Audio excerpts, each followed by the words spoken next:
Para sa mga nagnanais sumali at sa mga kasapi ng grupo, ang grupong ito ay hindi para sa lahat, lalo na sa mga naghahanap ng titulo, impluwensya o pansariling pakinabang.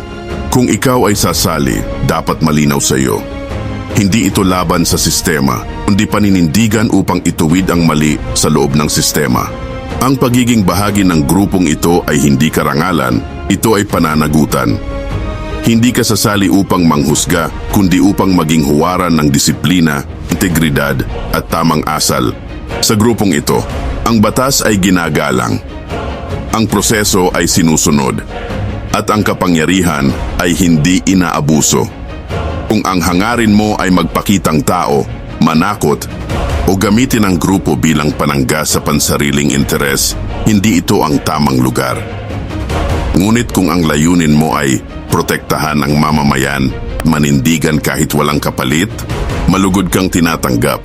Tandaan ng bawat kasapi. Ang anti-crime and corruption ay hindi lakas ng kamao, kundi nanindigan kahit walang nakakakita. At ang grupong ito ay hindi nagdadagdag ng problema, ito ay umiiral upang maging bahagi ng solusyon.